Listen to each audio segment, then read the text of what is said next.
pada waktu manusia jatuh ke dalam dosa, dan kemudian dalam firman Tuhan dikatakan bahwa keturunan dari perempuan ini akan menginjak kepala ular. Dan itu digambarkan seperti itulah dinubuatkan tentang kemunculan pribadi, yaitu Yesus Tuhan. Gitu ya. Tetapi bukan cuma itu, saudaraku. Ada juga ingat pada waktu misalnya pada waktu penciptaan. Dalam kitab Yohanes dikatakan segala sesuatu dijadikan oleh Dia dan tanpa Dia tidak ada segala sesuatu. Dan itu bicara soal pribadi Yesus. Dan kalau kita lihat dalam kitab Kejadian dikatakan, baiklah kita menjadikan manusia menurut gambar dan rupa kita. Gitu ya. Dan di sini digambarkan bahwa Yesus Kristus ada di sana. Gitu ya. Peristiwa lain mungkin yang Anda lihat dalam kitab Kejadian itu misalnya pada peristiwa Adam dan Hawa. Kita tahu dalam firman Tuhan digambarkan bahwa Yesus menjadi Adam yang kedua.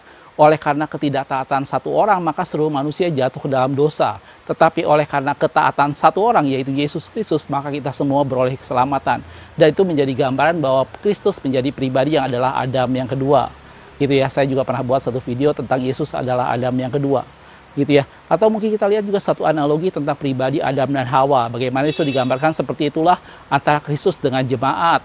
Waktu Adam dibuat tidur dan kemudian dibuat tulang rusuk, seperti itulah Yesus 3 hari ada dalam kubur, Yesus 3 hari ada dalam dunia orang mati, dan kemudian gereja Tuhan dibangkitkan. Dan waktu Hawa dibawa kepada Adam, Adam berkata bahwa dialah tulang dari tulangku, dialah daging dari dagingku. Dan itu seakan-akan menjadi suatu analogi bahwa seperti halnya Adam dengan Hawa, seperti itulah Kristus dengan jemaat. Adam yang pertama jatuh ke dalam dosa karena Hawa. Adam meninggalkan Taman Eden karena dia ingin bersama-sama dengan Hawa. Tetapi Adam yang kedua rela meninggalkan Taman Eden, rela mengosongkan dirinya dan mengambil rupa seorang hamba demi mencari Hawa yang hilang dan membawanya kembali ke Taman Eden. Dan itu saya pernah bahas dalam salah satu video tentang Yesus adalah Adam yang kedua. Gitu ya. Analogi lain yang mungkin kita lihat dalam firman Tuhan tentang di kitab Kejadian, misalnya tentang Abraham dengan Ishak. Bagaimana digambarkan bahwa Ishak ini menjadi satu anak perjanjian, anak yang dilahirkan bukan karena hal duniawi, bukan karena hal daging, tetapi yang dilahirkan karena janji. Dan ini menjadi satu analogi, ini menjadi satu bayangan, menjadi satu tipe tentang pribadi Yesus itu sendiri. Gitu ya. Karena dalam firman Tuhan dikatakan dia dilahirkan dari janji, dia keturunan dari janji, gitu ya. Dan saya pernah bahas juga dalam satu firman Tuhan tentang keturunan dari perempuan merdeka dan perempuan hamba, dan itu bicara soal perempuan merdeka, yaitu ibu kita, yaitu Yerusalem sorgawi, dan perempuan hamba di sini bicara soal Yerusalem saat ini, dan itu adalah anak-anak perbudakan. Gitu ya. Dan ini menjadi gambaran juga seperti itulah dengan Abraham, dengan Ishak. Bahkan pengorbanan Ishak ya, pengorbanan yang dilakukan oleh Abraham untuk mengorbankan Ishak itu juga seringkali menjadi analogi. Bagaimana itu menjadi sesuatu hal, bagaimana Bapa mempersembahkan Yesus, bagaimana Yesus diserahkan untuk mati menebus dosa kita semua. Gitu ya. Banyak analogi lain dalam firman Tuhan, khususnya dalam kitab Kejadian yang menggambarkan tentang pribadi Yesus. Gitu ya. Analogi lain yang mungkin saya pernah bahas juga tentang pribadi Melkisedek. Ini menjadi satu pribadi yang misterius. Gitu ya. Dalam firman Tuhan dikatakan dia tidak berbapa, tidak beribu, dan dia adalah seorang raja dari Salem. Salem di sini adalah Yerusalem. Dan dia imam Allah yang maha tinggi. Saya pernah bahas juga satu video tentang Melkisedek. Dan di sana digambarkan juga bahwa tidak ada imam yang menjadi raja, tidak ada raja yang menjadi imam. Satu-satunya raja yang menjadi imam dan imam yang menjadi raja, itulah Melkisedek. Dan Yesus dikatakan dia menjadi imam besar sesuai dengan peraturan Melkisedek.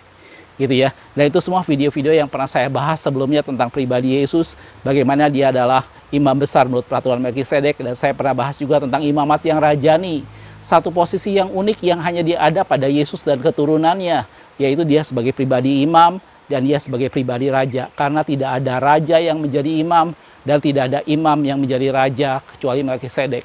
Dan itu semua digenapi pada pribadi Yesus. Gitu ya. Hal yang lain mungkin kalau kita lihat ada orang juga yang menghubungkan dengan Bahteranuh.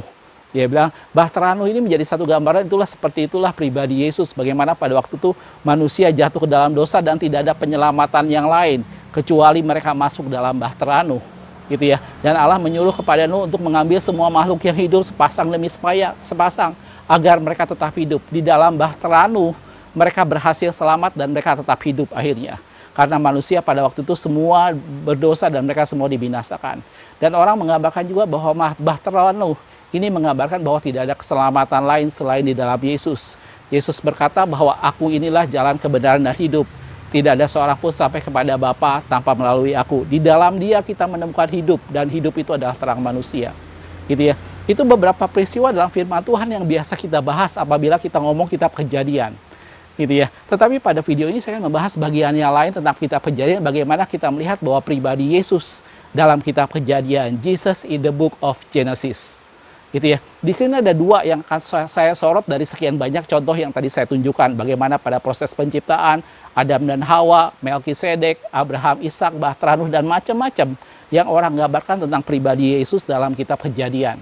Tetapi ada dua hal yang ingin saya sorot di sini yang mungkin tidak dibahas sebelumnya, yaitu bagaimana ini digambarkan pada saat silsilah dari Nuh dari Abraham sampai dengan Nuh.